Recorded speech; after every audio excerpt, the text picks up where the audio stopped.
ഞാനിപ്പോൾ ഒരു വീഡിയോ ചെയ്യുന്നത് ഞങ്ങൾ ബസ് വിടാൻ താമസമുണ്ട്. അപ്പോൾ ഒരു വീഡിയോ ചെയ്യാമെന്ന് വെച്ചാൽ അതിന് വീഡിയോ എന്ന് വെച്ചാൽ ഇപ്പോൾ ഒരു കമൻറ്റ് കണ്ടുകൊണ്ടൊരു വീഡിയോ ചെയ്യുന്നതാണ്. എനിക്ക് വന്നതല്ല, എൻ്റെ ഫേസ്ബുക്കിനകത്തൊരു വയ്യാത്ത കൊച്ച് എൻ്റെ ഫ്രണ്ടാണ്. അതിന് കഴുത്തിന് താഴോട്ട് തളർന്ന് കിടക്കുന്നൊരു കൊച്ചാണ്. അപ്പോൾ ആ കൊച്ചിൻ്റെ ഒരു കമൻറ്റ് കണ്ടുകൊണ്ടാണ് ഞാനിപ്പോൾ ഈ വീഡിയോ ചെയ്യുന്നത്. പിന്നെ ആ കൊച്ച് അതിന് പ്രായമുള്ള അച്ഛൻ്റെ അമ്മ കിടന്നുകൊണ്ടാണ് ഒന്നും രണ്ടും സാധിക്കുന്നത്. അതായത് അപ്പിയിടുന്നതും മൂത്രം ഒഴിക്കുന്നതും കിടന്നുകൊണ്ടാണ് എന്ന്. പിന്നെ നിങ്ങൾ എൻ്റെ ഈ വീഡിയോ കാണുമോ ഇല്ലയോ എന്ന് എനിക്കറിയത്തില്ല. കാരണം ഫേസ്ബുക്ക് എടുത്ത് കളയുവാണെങ്കിൽ എൻ്റെ അത് കാണത്തില്ലായിരിക്കും. അഥവാ ഇനി കാണുകയാണെങ്കിൽ നിങ്ങൾ ആർക്ക് വേണമെങ്കിലും കമൻറ്റ് ഇടാം. പിന്നെ ഒരു ചോദ്യം കൂടെ വരും, എനിക്കെന്താണ് ഇത് പറയാനുള്ള കാര്യമെന്ന്. എന്നെപ്പോലെ വേദന അനുഭവിക്കുന്ന ഒരാളുടെ കാര്യമാണ് ഞാൻ പറയുക തന്നെ ചെയ്യും. ഒട്ടും വയ്യാണ്ടിരിക്കുന്ന ഒരു അവസ്ഥയാണ് എനിക്ക്. എന്നിട്ട് പോലും ഞാനിത് പറയുന്നത് അത്രയ്ക്ക് മനസ്സിന് ദേഷ്യവും വിഷമവും ഉള്ളതുകൊണ്ടാണ്. ആ കൊച്ചിനോട് പറഞ്ഞു പണിക്ക് പോടാന്ന് പറഞ്ഞു. പണിക്ക് പോടാന്ന് പറഞ്ഞപ്പം കഴുത്തിന് താഴോട്ട് തളർന്നിരിക്കുന്ന ഒരാൾ എങ്ങനെ പണിക്ക് പോകുന്നത് നിങ്ങൾക്കറിയോ? എനിക്കറിയത്തില്ല കേട്ടോ. ഇപ്പോൾ ഈ പറഞ്ഞ കമൻറ്റ് ഇട്ടവനറിയായിരിക്കും കഴുത്തിന് താഴോട്ട് തളർന്ന് കിടക്കുന്ന ഒരു കൊച്ചെങ്ങനെ പണിക്ക് പോകണമെന്ന്. അതിനിട്ടൊരു കമൻറ്റാണ്. അതിൻ്റെ ബാക്കിലായിട്ട് ഞാനും ഒരു കമൻറ്റ് ഇട്ടിട്ടുണ്ട്. അത് ആ വ്യക്തിക്ക് ഞാൻ ആ കമൻറ്റ് ഇട്ട് കൊടുത്തിട്ടുണ്ട്. ആ വ്യക്തി ഇത് കാണുന്നുണ്ടായിരിക്കും. ഞാനിട്ട കമൻറ്റും കാണുന്നുണ്ടായിരിക്കും. കാണട്ടെ, കണ്ടുകൊണ്ടിരിക്കണം. അതിന് വേണ്ടിയിട്ടാണ് പറയുന്നത്. പിന്നെ നിങ്ങളുടെ ആരുടെയും കയ്യിലിരിക്കുന്ന പൈസ തട്ടിപ്പറിക്കുന്നതല്ല മറ്റുള്ളവർ. അതായത് ഞാനോ എന്നെപ്പോലെ ദുരിതം അനുഭവിക്കുന്നത് നിങ്ങളുടെ മുമ്പിലോട്ട് വന്ന് പൈസയ്ക്ക് തെണ്ടുന്നവരോ ഏത് വിധത്തിലും ഈ തെണ്ടൽ ഒഴിവാക്കി ഏതെങ്കിലും വിധത്തിൽ 10 പൈസ ഉണ്ടാക്കി മരുന്ന് മേടിക്കാൻ നിവൃത്തി ഉണ്ടെങ്കിൽ ഒരിക്കലും ഒരു മനുഷ്യരും ഒരാടെ മുന്നിൽ കൈ നീട്ടാൻ വരുമോ? അവർക്ക് ഏതെങ്കിലും വിധത്തിൽ 10 പൈസ ഉണ്ടാക്കാൻ മാർഗമുണ്ടെന്നുണ്ടെങ്കിൽ അവരൊരിക്കലും ഒരു മനുഷ്യൻ്റെ മുന്നിൽ കൈ നീട്ടാനായിട്ട് വരികയില്ല. അപ്പം അവർക്ക് അത്രയ്ക്കും വയ്യാത്തവരായതുകൊണ്ടാണ് അവർ മറ്റുള്ളവരുടെ മുമ്പിൽ കൈ നീട്ടിക്കൊണ്ട് വരുന്നത് തന്നെ. അതാദ്യം മനസ്സിലാക്കണം. പിന്നെ ഈ നിങ്ങളുടെ കയ്യിലിരിക്കുന്ന പൈസ തട്ടിപ്പറിക്കാനോ നിങ്ങളുടെ അക്കൗണ്ടിൽ കിടക്കുന്ന പൈസ അടിച്ചു മാറ്റിയോ ഒന്നുമല്ല ചെയ്യുന്നത്. നിങ്ങൾ മനസ്സോടെ അവർക്ക് കൊടുക്കുകയാണെങ്കിൽ ആ പൈസ അവർ വാങ്ങിക്കുക. നിങ്ങൾ മനസ്സോടെ ഇപ്പം കൊടുക്കുക. ഇന്ന് ഞാൻ നിങ്ങൾക്ക് 100 രൂപ, 50 രൂപ, 1000 രൂപ, 500 രൂപ ഞാൻ നിങ്ങൾക്ക് തരുവാണോ? അത് അവർ സന്തോഷത്തോടെ അത് മേടിക്കുകയും ചെയ്യും. നിങ്ങൾക്ക് വേണ്ടി ദൈവത്തോട് പ്രാർത്ഥിക്കുകയും ചെയ്യും. ഇന്ന് ആ കൊച്ചൊരു പോസ്റ്റ് ഇട്ടേക്കുന്നു. ഏതോ ആശുപത്രിയിൽ ചെന്നപ്പോൾ കട്ടിലില്ലായിരുന്നു. അപ്പോൾ ഒരു കട്ടിൽ തരണേന്നും പറഞ്ഞൊരു വീഡിയോ ഇട്ടുന്നത്.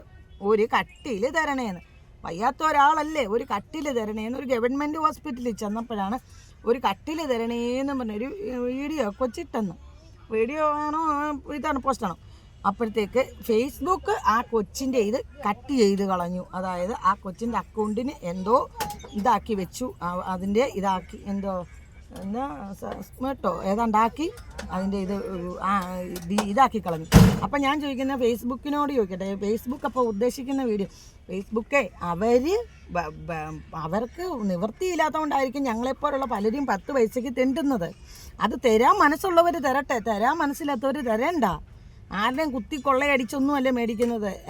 മാനമായിട്ട് നിന്ന് തെണ്ടിയിട്ടാണ് വാങ്ങിക്കുന്നത്. വെറും തെണ്ടികളായിട്ടാണ് മേടിക്കുന്നത്. പിന്നെ അപ്പോൾ ആ കൊച്ചിൻ്റെ ഫേസ്ബുക്ക് അങ്ങനെ കളയുന്നത് അതൊക്കെ വളരെ മോശമായ ഒരു കാര്യമല്ലേ? ഫേസ്ബുക്ക് ഉദ്ദേശിക്കുന്ന വീഡിയോ ഒരാൾക്കൊരവസ്ഥ ഉണ്ടെങ്കിൽ ഇപ്പം എനിക്ക് വയ്യാത്ത ഒരാളാണ്, ഞാൻ എൻ്റെ വീട്ടിലിരുന്നുണ്ട് എനിക്ക് വയ്യ എനിക്ക് 10 പൈസ വേണം, ആരെങ്കിലും അറിയുമോ? ഇപ്പം സോഷ്യൽ മീഡിയയ്ക്കകത്ത് അത് ഇടുമ്പോഴാണ് അത് 4 പേര് അറിഞ്ഞാണെങ്കിലും അവരെ സഹായിക്കാൻ മനസ്സ് കാണിക്കുന്നത്.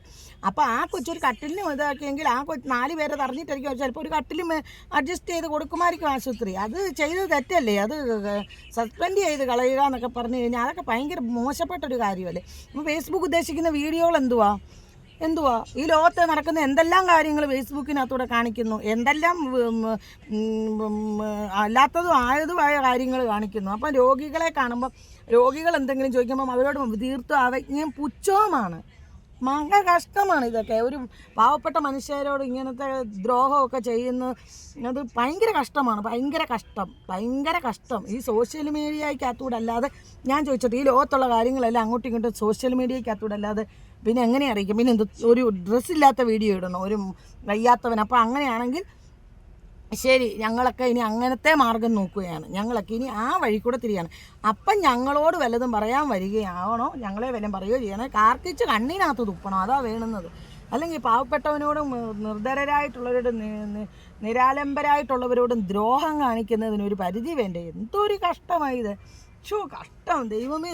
ഇതൊക്കെ അവരൊക്കെ മനുഷ്യൻ്റെ ശാപം കിട്ടുന്ന കാര്യമല്ലേ ഇതൊക്കെ? ഒരു കട്ടിൽ വേണമെന്ന് പറഞ്ഞുകൊണ്ട് അവർ അക്കൗണ്ട് സസ്പെൻഡ് ചെയ്തു.